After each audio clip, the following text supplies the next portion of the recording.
მოგესალმებით, თქვენ უყურებთ ქრონიკას 2-ზე. თამარ ჩიხლაძე გაგაცნობთ ახალ ამბებს.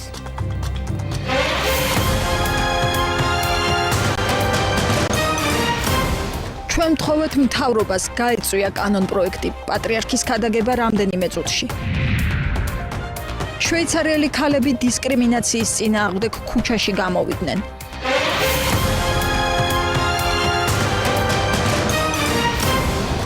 კათოლიკოს პატრიარქს იმედი აქვს, რომ შეჩერებულ კანონს კანაფის წარმოებისა და ექსპორტის შესახებ პარლამენტი არც მომავალში მიიღებს. როგორც ირკვევა, შინაგან საქმეთა სამინისტროს ინიციატივის განხილვა საკანონმდებლო ორგანოში სწორედ პატრიარქის პირადი თხოვნით შეჩერდა. ილია მეორემ დღეს პირველად იქადაგა საპარლამენტო კომიტეტში ხმაურიანი განხილვების შემდეგ. მის გზავნილებს კი უფრო დეტალურად ნანუკა ქაჯაია გაგვაცნობს პირდაპირ ეთერში. ნანუკა, გისმენთ. დიახ, საქართველოს კათოლიკოს პატრიარქმა განსაკუთრებული ყურადღება ქადაგებისა სწორედ კანაფის კულტივაციაზე გააკეთა. ილია მეორე აცხადებს, რომ ნარკოტიკები და მათ შორის კანაფი ადამიანისათვის დამღუპველია, განსაკუთრებით კი ახალგაზრდებისათვის. ილია მეორემ დღეს პირდაპირ თქვა, რომ მისი თხოვნით და საპატრიარქოს პოზიციის გათვალისწინებით ხელისუფლებამ მთავრობის მიერ ინიცირებული კანონპროექტი პარლამენტიდან გაიწვია. ილია მეორე იმედს გამოთქვამს, რომ კანონპროექტის პარლამენტში დაბრუნება აღარ მოხდება. აი ამ ბოლო დროს თქვენი იცით გელვარება იყო ჩვენს ერში იმ კანონისა გამო, რომელიც ეხება მარიხუანას. ჩვენ უნდა ვიცოდეთ, რომ ნარკოტიკი და მათ შორის მარიხუანა დამღუპველია ადამიანისა. ჩვენ უნდა ვიცოდეთ, რომ საშიშია ჩვენი ახალგაზრდობისათვის, ჩვენი მომავლისათვის. ჩვენ ვთხოვეთ ჩვენს ხელისუფლებას, ჩვენ პარლამენტს, რომ გაწეული იყოს ეს კანონი მარიხუანას კულტივაციისა და არ იყოს ეს მიღებული. ჯერჯერობით შეჩერებულია ეს კანონი და იმედია, რომ მომავალში არ იქნება ეს მიღებული. იმედია, რომ მშვიდობა დაისადგურებს საქართველოში და ჩვენი ოჯახები დამშვიდდება. შევთხოვთ უფალს, რომ უფალმა ისმინოს ჩვენი ლოცვა და უფალმა შთააგონოს ჩვენს ხელისუფლებას, რომ ეს საჭიროა მისი გაწვევა. სამების საკათედრო ტაძარში დღეს პატრიარქს მოწვეული ყავდა ეპისკოპოსები და ასევე სინოდის წევრები. 46 წევრიდან 21 იმყოფებოდა დღეს სამების საკათედრო ტაძარში, მათაც მოусმინეს პატრიარქის ქადაგებას და ქადაგების დასრულების შემდეგ განმარტებები გააკეთეს მედიასთან. როგორც სასულიერო პირები აცხადებენ, კანაფის კულტივაციასთან დაკავშირებით საპატრიარქოს პოზიცია ერთსულოვანია. ბუნებრივია ჩვენ სასულიერო პირებს დღეს ვკითხეთ პატრიარქის 3 დღის წინ გაკეთებულ განცხადებაზე, სადაც ილია მეორე აცხადებდა, რომ სასულიერო პირების ნაწილი არაკორექტული განცხადებებით გამოირჩევა პოლიტიკოსების მისამართით. მამაოების ნაწილი და მეუფეების ნაწილი ჩვენთან საუბრისას აცხადებს, რომ სასულიერო პირები პოლიტიკურ ცხოვრებაში არ უნდა ერეოდნენ. ისმა უწმინდესობამ კიდევ ერთხელ მოუწოდა დღეს ხელისუფლებას, რომ გაწვეული იყოს კანონი მარიხუანას კულტივაციის თაობაზე. უწმინდესმა ბრძანა ძალიან მკაფიოდ, რომ ამ არის შეჩერებული და ჩვენ ველოდებით და მოუწოდებთ, რომ მოხდეს გაწვევა, რაც აუცილებელია ჩვენი საზოგადოების დამშვიდებისთვის. ეკლესიას აზრი არ შეგვიძლია ჩვენ. რა არის ეკლესიის პოზიცია, როგორია, რას ფიქრობთ? რაც იყო ის დარჩა, რაც იყო ის დარჩა. შეიძლება კანონის სრული გაწვევა. რას თქვით, იმაზე რძევათ, არ შეგვიძლია არავის. ანუ აქციები შეიძლება იყოს? აქციები არ იქნება. ყველას პოზიცია ერთიანი იყო თუ იყო? აბსოლუტურად ერთიანი ვარ თამაში. ეკლესია. უნდა გაიწვიონ ერთიანი და შეუვალები ვიქნებით. ყველასთვის გასაგება და გარკვევით ბრძანა უწმინდესმა, რასაც რა თქმა უნდა ვეთანხმებით ყველანი. ამდენ უნდა ერედეს პოლიტიკურ ცხოვრებაში საბრძოლოება. როგორ შეიძლება ახლა ესეთი კითხვის დასმა ახლა რადგან გაკითხა საპატრიარქოდან მისი უწმინდესობის კურთხევა, ესე იგი მისაღები არის ყველა სასულიერო პირისთვის. ჩვენ წინააღმდეგები ვართ კულტივაციის ძალიან ბევრი მიზეზების და გამო. თუნდაც დაცულობა, სადაც იქნება თქვა კულტივიზირებული, მისი დაცვა როგორ იქნება. საერთოდ ამაზე საუბარიც არ უნდა იყოს, ჩემი აზრით რა თქმა უნდა. ანუ დაუშვებელი, ჩემთვის მიუღებელი და დაუშვებელი. უნდა იყოს თუ არა სამღვდელოება ჩართული პოლიტიკურ ცხოვრებაში. ბოდიშგირთით, კარგად ბრძანდება. უწმინდესი მობრძანდება, ბოდიშგირთით რა. იმედით ვართ განწყობილი, ყველაფერი კარგად იქნება. ყველაფერი კარგად იქნება. საპატრიარქოს რა გეგმები აქვს? გასაგებია რომ დროებით ლოცულობს ქართველი ერისთვის. პატრიარქის განცხადებაზე გულოცავს. ერევა თუ არა საპატრიარქო პოლიტიკურ საქმეებში. კანაფის კულტივაციასთან დაკავშირებით მთავრობის მიერ მომზადებული კანონპროექტი პარლამენტიდან გაწეულია. საპატრიარქოს იმედი აქვს, რომ კანონპროექტი პარლამენტში აღარ დაბრუნდება. საკვირაო წირვა-ლოცვა კი დასრულებულია. სამების საკათედრო ტაძარი სინოდის წევრებმა უკვე დატოვეს. მადლობა. ნანუკა ქაჯაია საუბრობდა პატრიარქისა და სასულიერო პირების პოზიციაზე. კანაფის წარმოებისა და ექსპორტის ინიციატივაზე შაბათის ქრონიკის ეთერში პრემიერ-მინისტრმა ისაუბრა. მამუკა ბახტაძის თქმით, თემაზე მსჯელობა მას შემდეგ განახლდება, როდესაც საზოგადოებაში კონსენსუსი იქნება. პრემიერ-მინისტრი ამბობს, რომ კანონპროექტს საზოგადოებაში არასწორი ინტერპრეტაცია მოჰყვა. შესაბამისად, ხელისუფლებამ სწორი გადაწყვეტილება მიიღო, როცა პოზიციების შეჯერებამდე ინიციატივა შეაჩერა. სამწუხაროდ ამ ინიციატივას მოხვა არასწორი ინტერპრეტაციები, აქ ალბათ იმისი პრობლემაც იყო, რომ ჩვენ შესაბამისი პირდაპირი კონსულტაციები იმ ინტენსივობით არ გვიწარმოებია, რაც საჭირო იყო. თუ იქნება კონსენსუსი, რომ ეს არის დადებითი ნაბიჯი, ჩვენ მივიღებთ ამ გადაწყვეტილებას, თუ იქნება კონსენსუსი, რომ ეს არ არის გადასადგამი ნაბიჯი, ბუნებრივია ჩვენი პოლიტიკური ხელწერა არადოს არ ყოფილა ადმინისტრაციული გადაწყვეტილებების მიღება, ისე რომ საზოგადოებრივი აზრი არ გაგვეთვალისწინებია და ამას არადოს არ ვიწევთ. შაბათის ქრონიკაში პრემიერ-მინისტრმა ოპოზიციის მიერ მხარდამჭერთა სიების გაყალბებაზეც ისაუბრა. მამუკა ბახტაძე დარწმუნებულია, რომ ეს ფაქტი საერთაშორისო საზოგადოებას შეუმჩნეველი არ დარჩება. მისი თქმით, ფაქტს არა მხოლოდ პოლიტიკური, არამედ სამართლებრივი შეფასებაც უნდა მოჰყვეს. შეგახსენებთ, გრიგოლ ვაშაძის მხარდამჭერთა სიაში, რომელიც ოპოზიციურმა გაერთიანებამ ცესკოს წარუდგინა, მამუკა ბახტაძის გვარიც აღმოჩნდა. რა თქმა უნდა, ამ ყველაფერს უნდა მოყვეს სამართლებრივი შეფასება და დარწმუნებული ვარ, შესაბამისი ორგანოები ადეკვატურ შეფასებას გააკეთებენ, მაგრამ პოლიტიკურად ეს მინდა პირდაპირ განვაცხადო, მართლაც არის ღიმილის მომგვრელი და ჩვენი ყველა პარტნიორი ამას ძალიან კარგად ხვდება. ქართული ოცნება არის გარანტი იმისა, რომ საქართველოში ჩატარდება ისევე როგორც ჩვენი ხელისუფლებაში ყოფნის დროს ყველა სხვა არჩევნები თავისუფალ გარემოში. 28 ოქტომბერს საპრეზიდენტო არჩევნებში მონაწილეობას სულ 25 კანდიდატი მიიღებს. ცენტრალურ საარჩევნო კომისიაში კანდიდატთა რეგისტრაცია უკვე დასრულდა. მსურველებიდან 19 პოლიტიკურმა პარტიამ 6 კი საინიციატივო ჯგუფმა წარადგინა. რეგისტრირებულ პირებს კანდიდატურის მოხსნა 16 ოქტომბრამდე შეუძლიათ. ცესკოს რეგისტრაციის მოთხოვნით სულ 46 ადამიანმა მიმართა, მათგან 21-ს კი სხვადასხვა ხარვეზის გამო უარი უთხრეს. საქართველოს პრეზიდენტის არჩევნებში ამ დროისათვის მონაწილეობას იღებს 25 კანდიდატი. მათგან 19 წარდგენილია პოლიტიკური პარტიის, ხოლო 6 საინიციატივო ჯგუფის მიერ.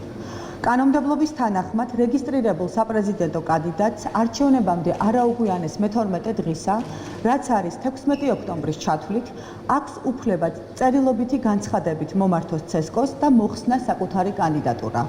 აღნიშნული ვადის ამოწურვის შემდეგ ყველა საპრეზიდენტო კანდიდატი შეყვანილი იქნება საარჩევნო ბიულეტენში. ევროპული საქართველოს პრეზიდენტობის კანდიდატი დავით ბაქრაძე ლენტეხში ჩავიდა და მოსახლეობის პრობლემებს ადგილზე გაეცნო. ერთ-ერთი მთავარი საკითხი, რაც ადგილობრივებს აწუხებთ, ჰესების მშენებლობა და აქედან გამოწვეული საფრთხეა. კანდიდატმა ამომრჩეველს პროგრამის პრიორიტეტები გააცნო. ბაქრაძემ პენსიისა და სოციალური დახმარების გაზრდაზე, უცხოეთში სამუშაო წასულთა დახმარებასა და საზღვარგარეთ სტუდენტების სწავლის დაფინანსებაზე ისაუბრა.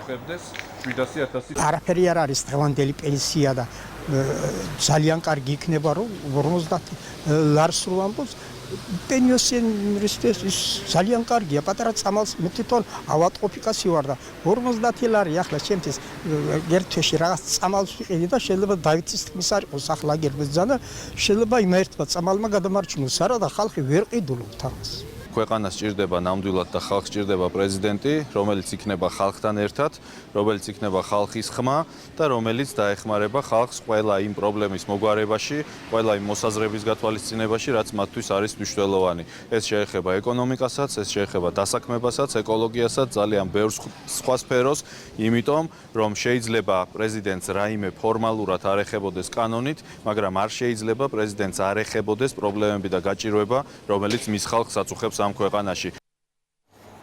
არალეგალური მიგრაცია არჩევანი თუ სიღარიბესთან ბრძოლის ერთ-ერთი გზა.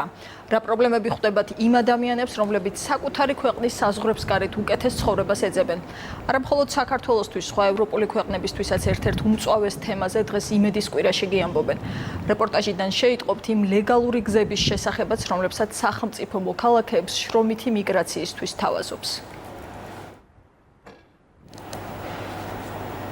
ირაკლი ჩიხოძის საავტორო გადაცემიდან დღეს იმასაც გაიგებთ, რა შედეგი გამოიღო აზიური ფაროსანას წინააღმდეგ ჩატარებულმა პრევენციულმა ღონისძიებებმა. მავნებლის პოპულაცია სამეგრელოსა და გურიაში მკვეთრად შემცირებულია. მოსახლეობა მიზეზად მოსავლის დროულ შეწამლას ასახელებს. რა ფასად აბარებენ ფერმერები თხილს და როგორ ებრძოდნენ მავნებელს ნახეთ დღეს 21 საათზე.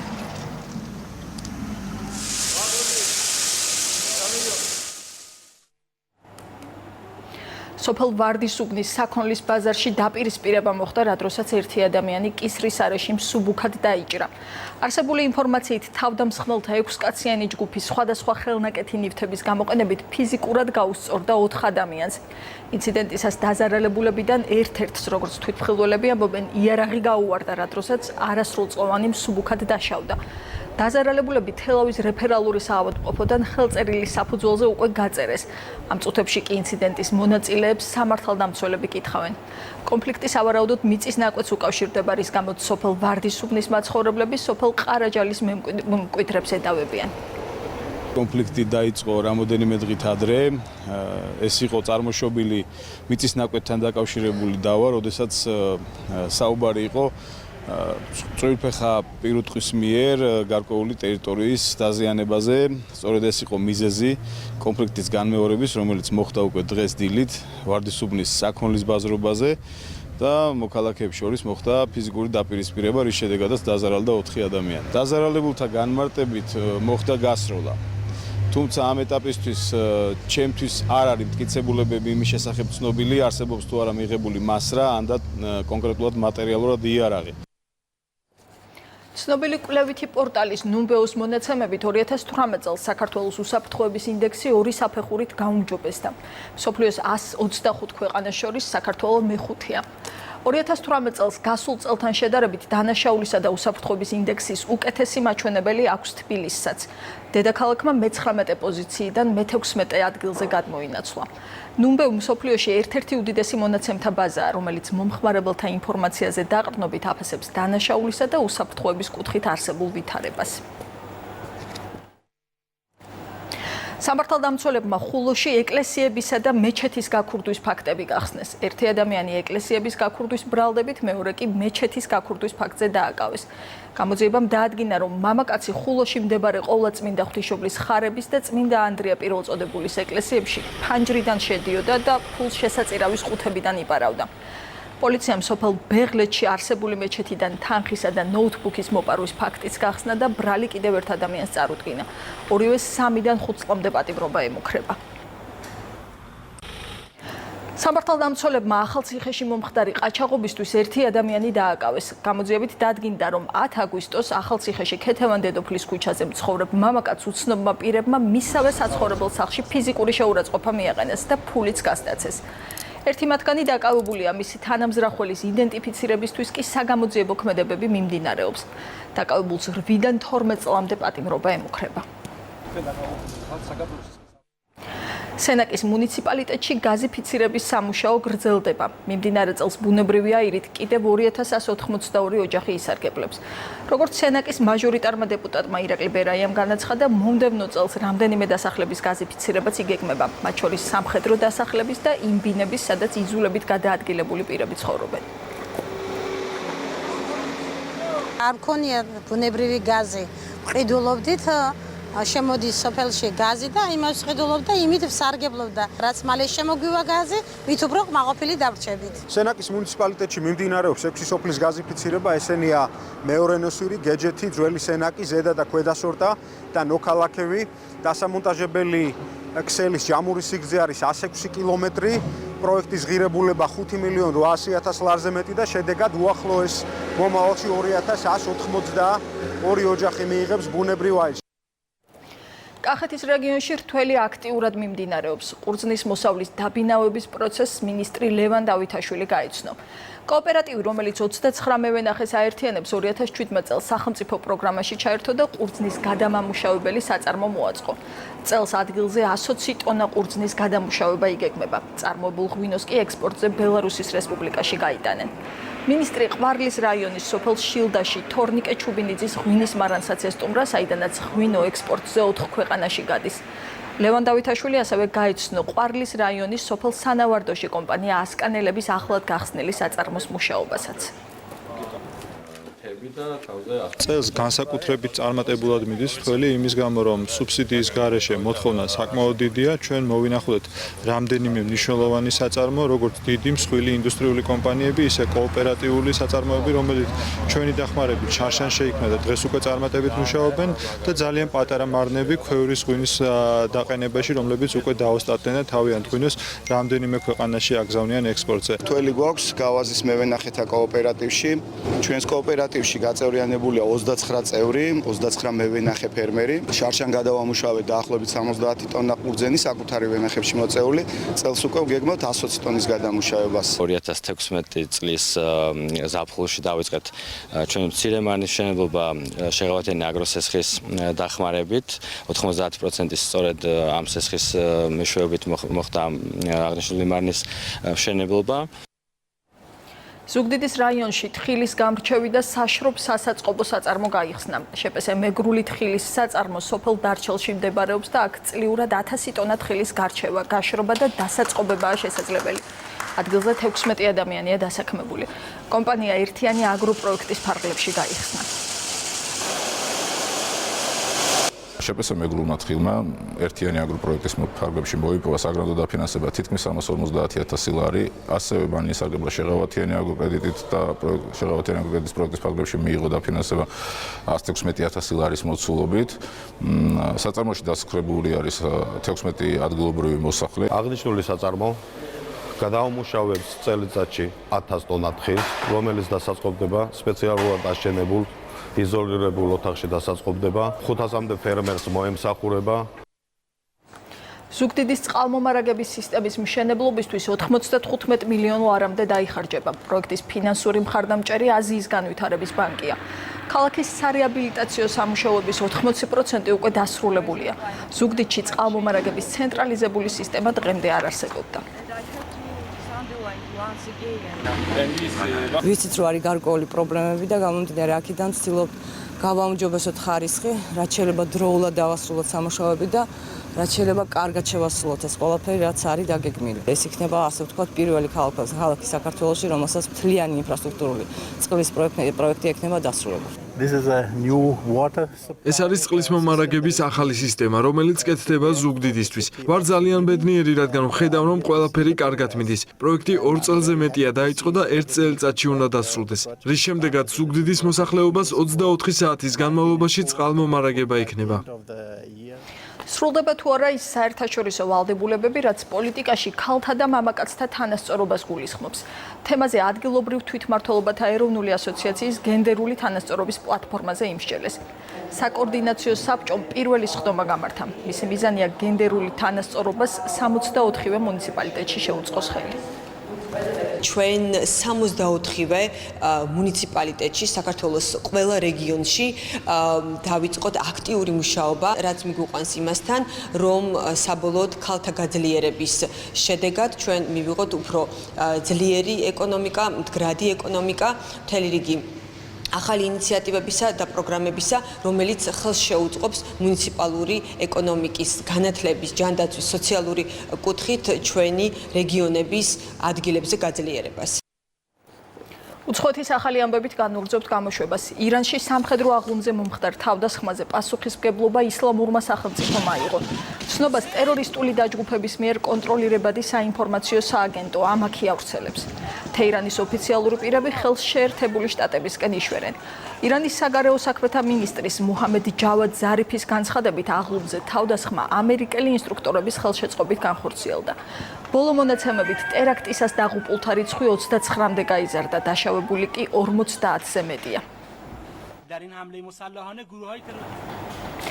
აღლუმზე მომხდარი ტერაქტის გამო ირანმა 3 ევროპული ქვეყნიდან ელჩები გამოიწვია. ცნობას ადგილობრივი საინფორმაციო სააგენტო ირნა აქვეყნებს. გამოცემის ინფორმაციით დიპლომატიურმა წარმომადგენლებმა დანია, ჰოლანდია და დიდი ბრიტანეთი დატოვეს.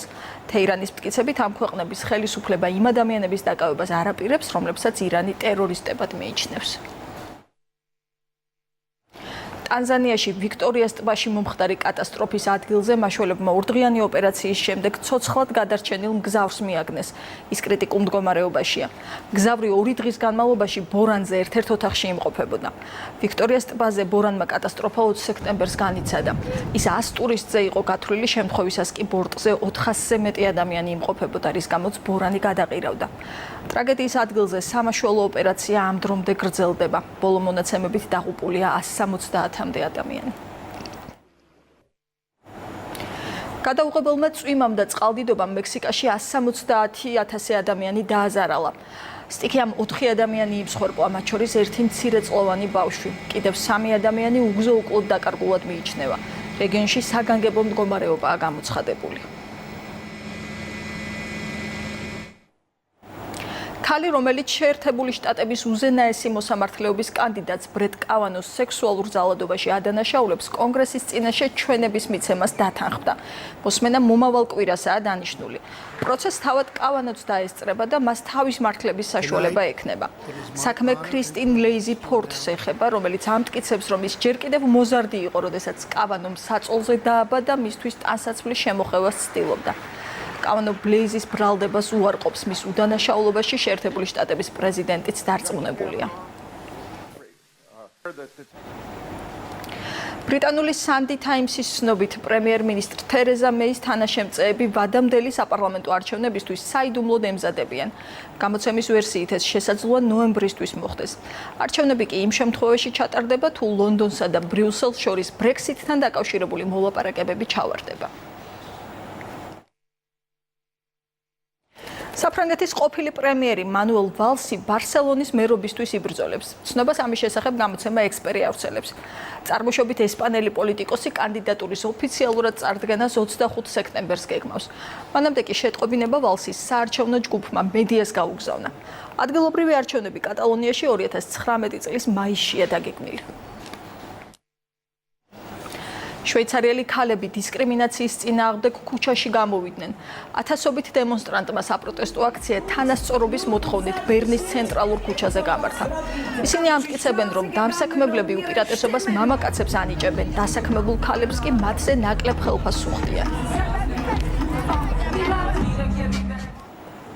მიუნხენი ლუდის ტრადიციულ ფესტივალს ოქტობერფესტს მასპინძლობს. ღონისძიება, რომელიც უამრავ ტურისტს იზიდავს, ბავარიის პრემიერმა მერკ ზიორედმა გახსნა და ლუდის პირველი კათხაც სწორედ მას ერგო. ლუდის ზეიმს მიუნხენი წელს 195-ად ატარებს. მსოფლიოში ლუდის ყველაზე დიდი დღესასწაული 7 ოქტომბრამდე გაგრძელდება და მას სავარაუდოდ 6 მილიონზე მეტი ადამიანი დაესწრება.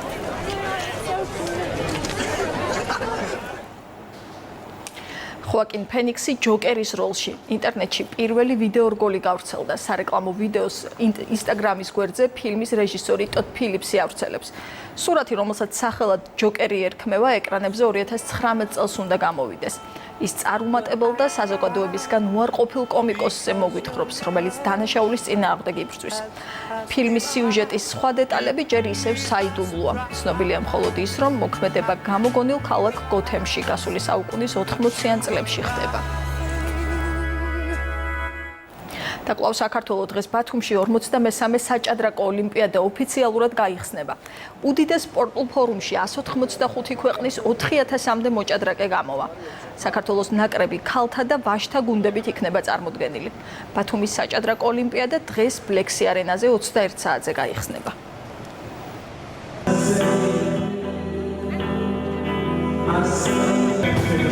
საორგანიზაციო კომიტეტის გუნდი მობილიზებულია ყველანაირად, რომ ყველა წვრილმანი და ყველა დეტალი იქნეს ბოლომდე გათვალისწინებული. იქნება უპრეცედენტო მასშტაბური გახსნა. ჩვენ წარმოვადგენთ ჩვენი ქვეყნის კულტურას, ხელოვნებას ყველანაირ დონეზე. ეს არის უაღრესად მასშტაბური და საპასუხისმგებლო. მე არც კი მახსენდება ესეთი მრავალმხრივი, ესეთი ფართო სპექტრით და რთული ღონისძიება საქართველოში როდის გაიმართა. თბილისში ევროპის სპორტის კვირეული დაიწყო. ღონისძიება რიყის პარკში საზეიმოდ გაიხსნა.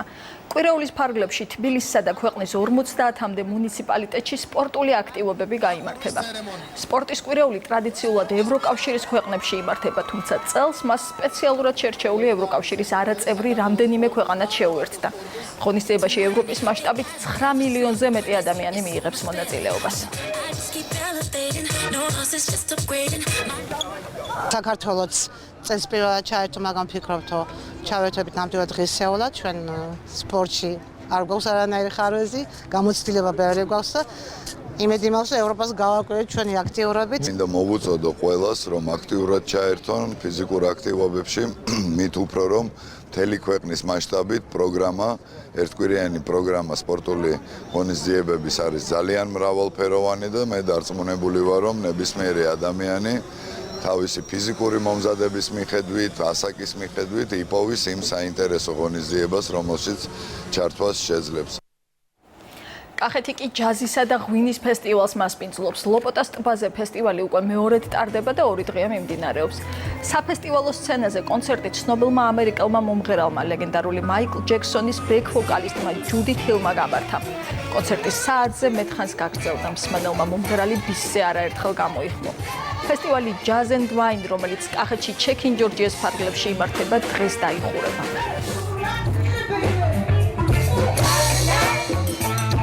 ჯუდისმა მომხიბლა თავისი ვოკალით და ინსტრუმენტული შესრულებით.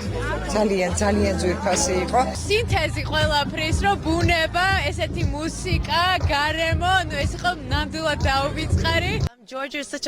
საქართველოს ერთ-ერთი ყველაზე ჯადოსნური ადგილია, სადაც კი კონცერტი მქონია. ყველაფერია იმისთვის, რომ მუსიკალური ხელოვნებით ისიამოვნო. თბილი ხალხი და შესანიშნავი ბუნება. ეს ჩემთვისაც დაუვიწყარ დღედ დარჩება. ქუთაისის ოპერის თეატრში პირველი საერთაშორისო საოპერო ფესტივალი გალა კონცერტით დასრულდა. სპეციალურად ამ დღისთვის ქალაქს დიდი თეატრის სოლისტი ვლადისლავ პიავკო ეწვია, რომელიც 32 წლის წინ ქუთაისში ფესტივალის ერთ-ერთი მონაწილე და დამფუძნებელი იყო. გალა კონცერტზე ჩამოვიდა ცნობილი ქართველი სოპრანო თამარ ივერიც. ქუთაისის პირველი საერთაშორისო საოპერო ფესტივალი 16 სექტემბერს ლეონ კავალოს ჯამბაზებით გაიხსნა. აყურებელმა 3 სპექტაკლი, კამერულ-ვოკალური მუსიკის კონცერტი და 2 მასტერ-კლასი იხილა. ფანტასტიკური ფესტივალი შედგა ქუთაისში. დღეს იყო ბოლო გალა კონცერტი, სადაც არაჩვეულებრივი მომღერლები ჩამოვიდნენ.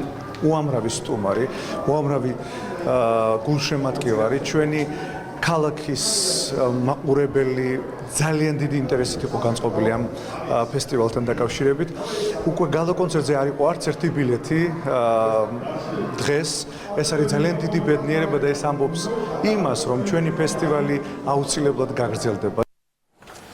თელავის სახელმწიფო დრამატულ თეატრში მსახიობ ვენერა ფეიქრიშვილის ვარსკვლავი გაიხსნა. მანამდე მსახიობმა ცნობილი სპექტაკლებიდან ეპიზოდური როლები შეასრულა. მას თეატრალური საზოგადოების გადაწყვეტილებით ამაგდარის წოდება მიენიჭა. უახლოეს პერიოდში დაგეგმილია თელავის თეატრის 2 ცნობილი მსახიობის თემურ ხუნაშვილისა და ვანო იანტბელიძის ვარსკვლავების გახსნაც.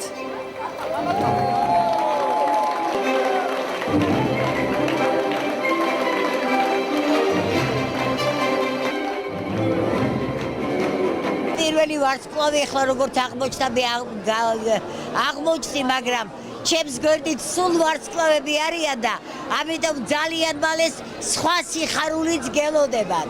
კიდევ ერთი და კიდევ ორი ვარსკვლავი გაიხსნა. ეს პროექტი დაახლოებით 18 წელია არსებობს და მე ეს დღეს პირველად მოხდა თელავში და მე მიხარია და ულოცავ თელავს, თელაველებს, თეატრის ყველა მსახიობს. თელაველებმა თავად გაუხსნეს ვენერას ვარსკვლავი.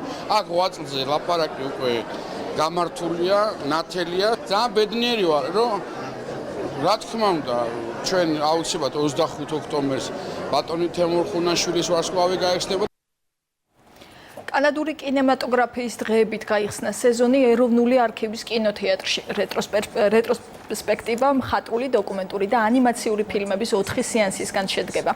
ჩვენებები 23-დან 25 სექტემბრამდე გაიმართება. ფილმებს აუდიტორია როგორც ორიგინალის ენაზე, ასევე ქართული თარგმანით იხილავს. კანადური კინოს დღეების ორგანიზატორი საქართველოს ეროვნული არქივი და დალჰაუსის უნივერსიტეტია. კინოჩვენებებზე დასწრება თავისუფალია. პროგრამა ბავშვებისთვის ანიმაციური სურათით გაიხსნა. ამ პროგრამის მნიშვნელობა ის არის, რომ დაგვჭირს შთაბეჭდილება კანადურ კინოზე. ეს რას ნიშნავს, რომ არის სხვადასხვა პერიოდის და სხვადასხვა ჟანრის ფილმები. თუ ვიწყებთ თქვათ ანიმაციური ფილმებით, შემდეგ იქნება მხატვრული, ბოლოს იქნება დოკუმენტური და ეს არის დაწყებული 1959 წლიდან 2017 წლამდე. სამწუხაროდ პირველად ვარ კანადურ მულტფილმებზე და ფილმებზე და იმედია ძალიან საინტერესო იქნება. მოგვეწონება ჩვენ ორივეს. და მომავალშიც ბათუმში სარეკლამო ფესტივალი Ed Blacks 2018 დასრულდა. გამოავლინეს საუკეთესო ქართული სააგენტო, დიზაინ სტუდია და ყველაზე კრეატიული სააგენტო. წელს ფესტივალში 20-ზე მეტი ქვეყნის სარეკლამო სააგენტოები მონაწილეობდნენ.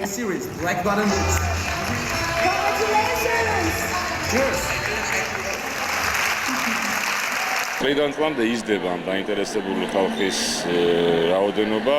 წელს უკვე 800-მდე სტუმარი ყავდა, რაც პირველ წლებთან შედარებით ძალიან დიდი ზრდა არის და როგორც ჩანს, რომ ეს ინდუსტრია ვითარდება, ხალხი მეტად არის დაინტერესებული, მეტი კომპანია ერთვება, მეტი მხარდამჭერი უჩნდება ამ ფესტივალს. ეს არის მართლაც უნიკალური შესაძლებლობა, სადაც 20-ზე მეტი ქვეყანის წარმომადგენლები სარეკლამო სფეროში საქართველოში იკრიბებიან, განიხილავენ მომავლის რეკლამის ტენდენციებს, მიმდინარე პროექტებს და ასევე ძალიან მნიშვნელოვანია ვფიქრობთ ჩვენი მონაწილეობაც ამ პროექტში. ჩვენ ვისაუბრებთ მომავლის განათლების და ტექნოლოგიების შესახებ.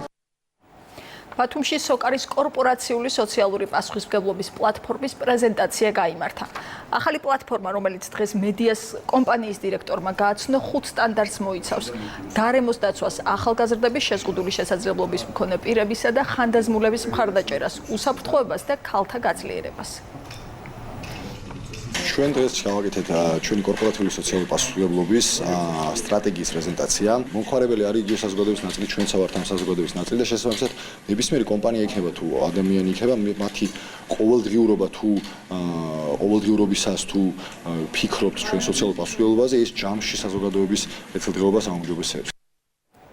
კვირის მთავარ და ყველაზე საინტერესო თემებს დღეს 9 საათზე ირაკლი ჩიხლაძის საავტორო გადაცემა გაგაცნობთ. იმედის კვირა შეაჯამებს მთავარ თემებს. ანონსიდან შეიტყობთ რატომ უნდა დაელოდოთ გადაცემას.